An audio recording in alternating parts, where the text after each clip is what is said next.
이 마가복음은 예수님을 종으로 기록했기 때문에 이렇게 40일 광야에서 금식하신 거 두 구절로 끝냈습니다. 마태복음에는 자세히 나와 있죠. 성령이 임하셔서 성령이 예수님을 광야로 몰아내셨습니다. 거기서 40일 동안 금식하셨어요. 그때 금식이 끝났을 때 누가 제일 먼저 왔습니까? 천사가 온 것이 아니라 시험하는 자, 마귀가 제일 먼저 왔습니다. 그러니까 우리도 잘 알아야 될 게, 기도 많이 하고 은혜 많이 받고 충만하다, 그러면 뭔가 좋은 게 일어나겠지. 그럴 수도 있지만은 마귀가 예수님한테도 제일 먼저 왔어요. 은혜 많이 받고 일어나자마자 여기서 족이 나가는 사이에 시험 드는 경우 있습니까, 없습니까? 있어요. 누가 역사하는 거예요? 마귀가. 그러니까 이 영적인 세계에 우리가 살고 있는 것은 이게 전쟁터입니다. 지금 남북 간에 무슨 중동에서 전쟁하고 경제 전쟁, 이건 비교도 안 됩니다. 이건 비교도 안 돼요. 뭐 취직, 그 다음에 진학, 얼마나 치열하게 전쟁합니까? 비교도 안 됩니다. 눈에 안 보여서 그렇지 40일 동안이나 죄가 없는 하나님의 아들이 금식하며 기도하셨는데 3번씩이나 마귀가 와서 유혹을 했어요. 그러니 우리는 말할 것도 없지 않겠습니까? 아무리 내가 은혜 받고 충만하고 능력이 있다 할지라도 원수가 얼마나 시험 들게 하려는지 상상을 초월합니다. 그러니까 너희는 누구를 가까이 하라? 하나님을 가까이 하라. 누구를 대적해라? 마귀를 대적하라. 그럼 너희를 피하리라 그랬어요. 그러니까 우리가 항상 잘해야 될 것은 내가 누구를 가까이 해야 될 것인가? 하나님 한 분이 되기를 예수 이름으로 축원합니다. 그래야 하나님이 가까이 하신다 그랬어요. 우리가 새해를 맞이해서 하나님의 도움받기 원하시죠? 내가 하나님 도움받기 원하고 내 자식도 하나님 도움받기 원하고 내 사업이나 하는 일이 하나님이 더 강력히 도우시기 원하는데, 그러면 누구 가까이 해야 돼요? 하나님 가까이 해야 돼요. 어려울수록 나는 하나님을 가까이 해야 된다. 내 가족들은 하나님을 가까이 해야 된다. 이 땅이 혼란할수록 교회는 하나님을 더 가까이 해야지. 하나님이 함께 하시고 가까이 하시고, 어디까지? 나는 뭐 손을 못 뻗치지만 하나님이 내 자식들 손 뻗쳐서 도와주시고, 나는 남편 바가지만 긁지만은 하나님은 손 뻗쳐서 그 남편 도와주시고, 목사도 어떻게 할지 모르겠지만은 하나님이 가까이 하셔서 목사를 붙들어 주시고 성도도 붙들어 주시고 교회도 붙들어 주시는 겁니다. 그러니까 하나님을 가까이 해야 눈에 보이는 것들이 무엇가 하나님이 도우시는 게 일어나고, 나도 어떻게 할 수 없는 내 마음, 내 복잡한 머릿속, 내가 하나님을 가까이 해야 하나님은 더 가까이 하셔서 내 마음 막 붙들어 주시고 위로도 해주시고 내 생각 가운데 역사하셔서 평안을 주시고 지혜도 솟구치게 해 주실 것입니다. 그래서 우리가 새해부터 분명해야 될 것은, 내가 누구를 가까이 해야 될 것인가? 누구랑 친해야 될 것인가? 누구를 항상 바라보고 의지해야 될 것인가? 누구하고 연락하고 누구에게 호소하고 누구의 말을 들어야 될 것인가? 하나님 한 분이 되기를 예수 이름으로 축원합니다. 예수 이름으로 축원합니다. 하나님 도움받기 원하면서 다른 거 가까이 하면은 마음이 해결이 안 됩니다. 머리도 해결이 안 됩니다. 맨날 식구 몇 명 되지도 않는데 자식 한두 명 나서 잘 살려고 했는데 그 한두 사람 때문에 내가 맨날 그냥 머리가 아주 무거울 수밖에 없어요. 그래서 우리는 항상 내가 하나님을 가까이 하는 사람 돼야 되겠다. 나와 내 가족은, 이 땅의 모든 성도들과 교회는 항상 하나님을 가까이 해야 된다. 특히 올해 얼마나 어렵습니까? 나라가 정치, 경제, 사회, 문화 갈수록 막 어렵습니다. 이 세상은 그런 곳이에요. 그러니까 마귀가 더 얼마나 역사하겠어요. 그러니까 내가 대적해야 될 것은 마귀고, 내가 가까이 될 분은 하나님, 이것이 날마다 분명하셔서 하나님 가까이 하는 게 뭐예요? 그게 기도하는 겁니다. 예배하는 겁니다. 말씀을 보는 겁니다. 저도 새 성경 보자고 했잖아요. 그래서 오늘도 말씀 보는데 얼마나 은혜 받는지. 맨날 보는 말씀, 항상 알고 있는 뻔한 말씀, 설교도 많이 한 말씀이지만 그 말씀이 임할 때 은혜가 임해요. 이상하죠? 수도 없이 보고 수도 없이 설교한 말씀인데도 새롭게 은혜가 임합니다. 이게 중요한 거예요. 참, 그래서 하나님 말씀이 살아있다는 게 이게 너무 확실합니다. 우리가 같이 사는 가족도 날마다 만날 때마다 어제랑 똑같습니까? 항상 다릅니까? 다르잖아요. 말하는 게 다르죠. 표정도 다르죠. 시시때때로 달라요. 왜? 살아있기 때문에. 죽은 것은 똑같습니다. 살아있는 것은 달라요. 하나님 말씀 살아있기 때문에 몇십 년을 봤든지 몇백 번을 봤든지 볼 때마다 새롭고 볼 때마다 은혜가 되고 볼 때마다 깊은 감동을 줍니다. 안 보면 감동이 없어요. 은혜가 없어요. 그러면 무엇인가에 나는 끌려가는 거예요. 마귀를 대적할 힘이 없고 마귀에게 끌려갑니다. 마귀가 예수님께 왔을 때 세 가지 유혹을 했습니다. 돌덩이가 떡덩이 되게 해서 먹어라. 배고픈 줄 알고. 우리 육체 연약함을 너무 잘 알아요. 높은 데서 뛰어내려라. 그러면 천사가 받쳐줘서 안 다칠 것이다. 얼마나 멋있습니까? 높은 데서 떠내리면.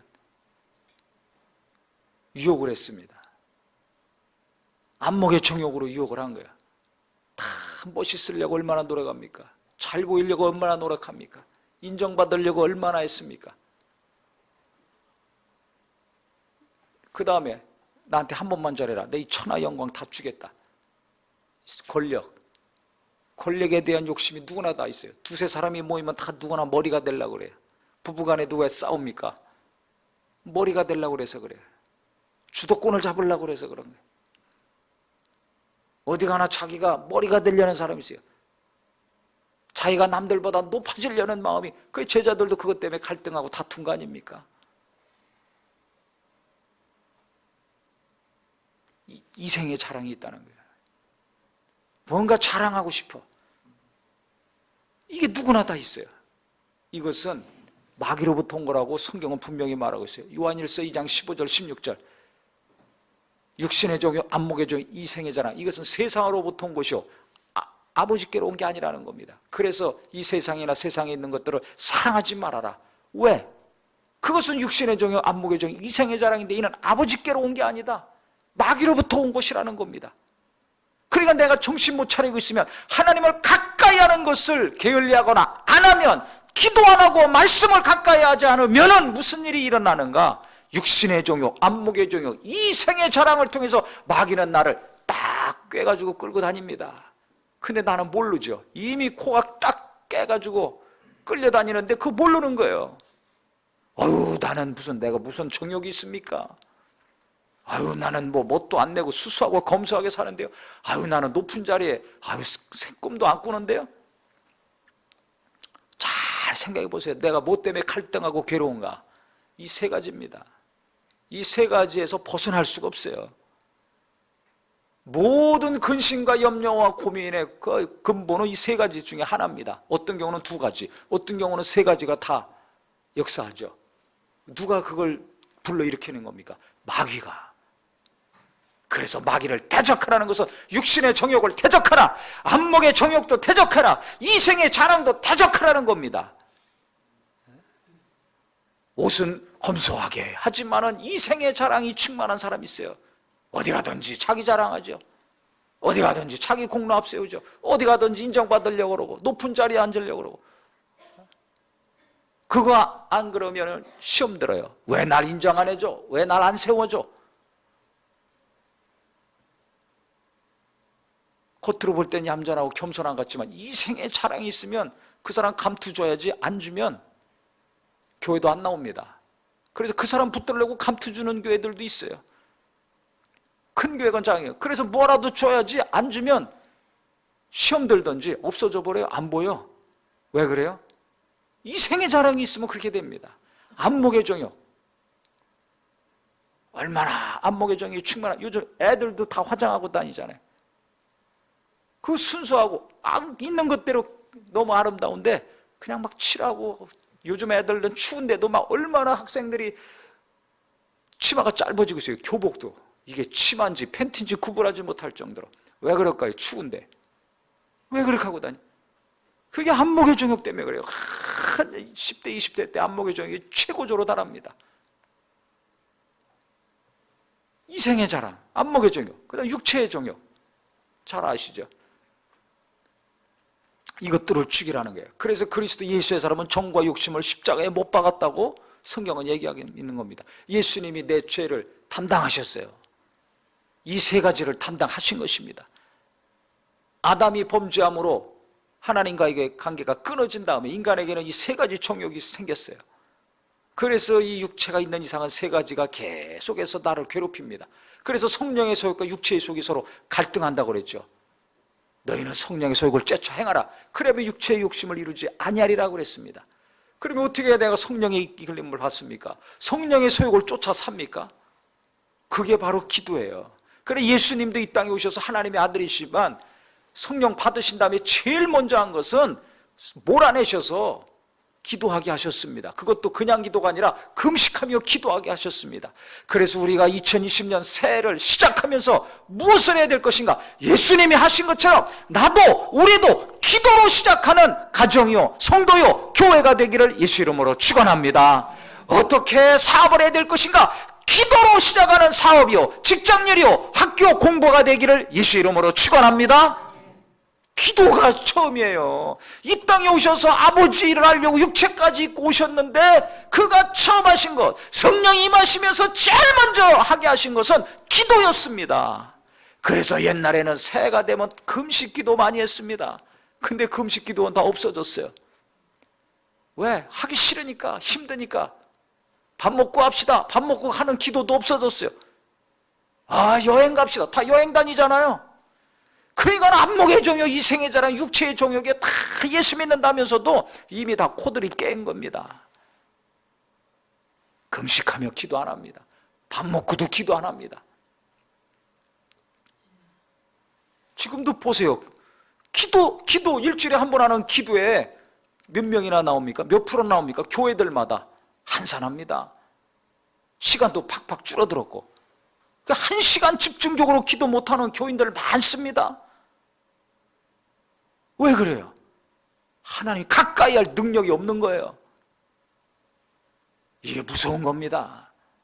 하나님 도움받기 원하면서 어렵다, 힘들다, 교육시키기 힘들고 사업하기 힘들고 정말 이 모양 저 모양으로 고통스럽다 하면서 하나님 가까이 하질 않아요.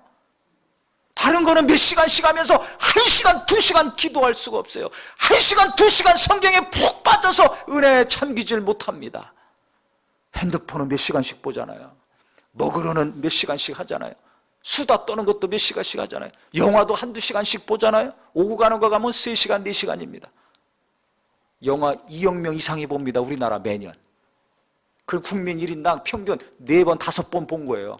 1년에. 그러니까 우리가 어떻게 해야지 하나님의 도움을 받을 수 있는가? 성경을 잘 보고 깨달아야 됩니다. 예수님이 이 땅에 오셔서 성령 받으신 다음에 제일 먼저 한 게 뭐라고요? 기도였습니다. 주여 내게 기도의 능력을 주시옵소서. 3번 시작. 주여 내게 기도의 능력을 주시옵소서. 주여 내게 기도의 능력을 주시옵소서. 주여 내게 기도의 능력을 주시옵소서. 내가 기도 안 한다 그러면 나는 육신에 끌려 살고 있다, 정욕에 끌려 살고 있다는 증거입니다. 기도 안 한다 그러면 나는 없다가도 이생의 자랑, 안목의 정욕에 끌릴 수밖에 없어요. 원수에게 코를 깰 수밖에 없습니다. 그냥 목사도 기도 안 하면 말이에요, 인간적인 지혜로 설교하고 일합니다. 영감이 없어요. 은혜가 없어요. 듣기는 좋은 것 같지만 영에 와닿는 건 없어요. 생명이 없어요. 문제를 해결 못합니다. 왔다 간 것이지 근본적인 해결이 안 돼요. 기도해야지 성령이 역사하사 이 말씀이 깊이 깨달아지고, 맨날 보고 들은 말씀이지만 그 말씀이 크게 은혜가 되고 위로가 되고 생명이 되고 소망이 되고 빛이 돼서 성도들의 마음에 어둠이 떠나가고 삐뚤어진 것들이 바로 되고 똑바로 펴지는 역사가 일어납니다. 기도해야 되는 거예요. 기도해야 되는 거예요. 어떻게 될지 방황하는 자식들의 마음을 어떻게 하나님의 도우심 가운데 붙들어 일으켜 세울 수 있는가? 기도해야 됩니다. 부모가 기도해야 됩니다. 어렵다고, 사업 어렵다고 괴로워만 할 것이 아니라 기도해야 됩니다.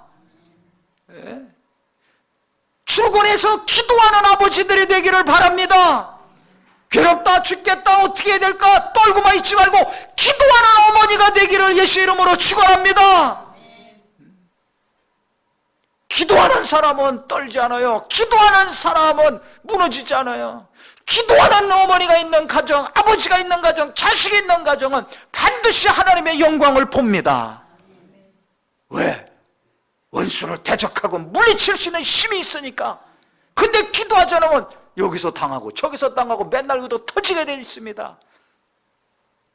이게 영적인 실상입니다. 아니 예수님도 죄검단 하나님의 아들도 와가지고 3번씩이나 막 이렇게 미혹했는데 우리는 얼마나 우습게 보겠습니까? 예수님 따라다니는 베드로를 마귀가 밀가부로 냈다지 않습니까? 얼마나 우습게 보면 와가지고 밀가부로 계속 막 하겠어요.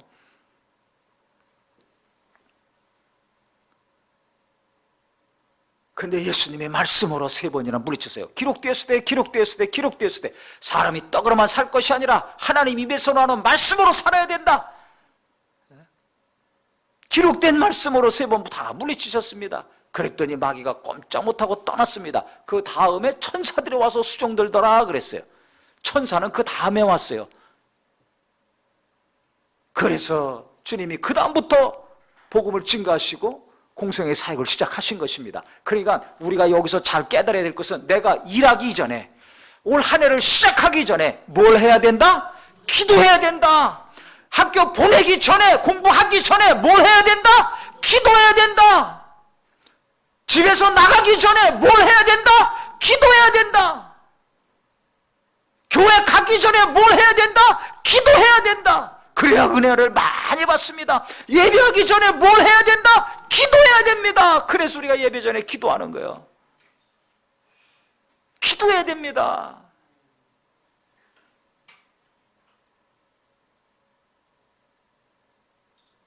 기도 많이 하셔야 돼요. 목사가 설교하기 전에 기도해야 됩니다. 내가 하든지 아니면 누가 해줘야 됩니다. 자식들이 무슨 기도합니까? 요새 애들이, 청년이건 기도 못합니다. 방황하기 바쁘지. 그러니까 부모들은 자기 기도해야지, 애들 기도해야지. 애가 둘이면 2배로, 셋이면 3배로 해야 됩니다. 올해 우리 어머니들 기도의 은혜가, 기도의 능력이 폭포수같이 임하기를 예수 이름으로 축원합니다. 그러면 하나님을 가까이 하니까 하나님이 가까이 하시는 역사가 2배, 3배로 내게 임할 것이고, 내 마음에 임할 것이고, 내 생각에 임할 것이고, 내 가정에 임할 것입니다. 우리 성도들이 기도 간절히 한다면 하나님이 가까이 하시고 도우는 역사가 우리 성도들에게, 우리 모든 온 교회에 충만히 임할 것입니다. 그와 동시에 원수의 역사는 안목의 정욕, 이생의 자랑, 육체의 소욕으로 정말 유혹하는 이 마귀의 역사는 하나 둘씩 내게서 떠나가고, 내 가족들에게서 떠나가고, 성도들에게서 떠나가고 하나님의 역사가 일어날 것입니다. 그래서 우리는 예수님이 하신 대로만 하면 성공합니다. 아버지의 뜻을 이루셨잖아요. 그리고 영광 가운데 가셨잖아요. 그 첫 시작은 뭐였다고요? 기도였습니다. 성령 받자마자 광야로 몰아내셔서 기도하게 하셨어요. 그러니 기도가 얼마나 중요한 건가를 알 수가 있습니다. 성령도 다른 것보다 기도하게 하셨고, 아버지도 몰아내셔서 기도하게 하셨고, 예수님도 40일이나 금식하며 기도하셨어요. 그렇기 때문에 우리가 사업하기 전에, 직장 가기 전에, 공부하기 전에, 예배하기 전에, 기도, 어떤 일이든지 하기 전에 기도 많이 하고, 또 예수님이 40일만 하고 끝났습니까? 아닙니다. 날마다 습관을 쫓아 기도하셨습니다. 십자가 밑을 짊어지기 전에는 가장 간절히 땀 흘리며 눈물을 흘리며 기도하셨습니다. 그분의 일평생의 삶에서 기도를 빼놓을 수가 없어요. 큰일 했다고, 죽은 자 살렸다고 기도 멈추지 않았습니다. 수많은 자 병 고쳤다고 기도 멈추지 않았습니다.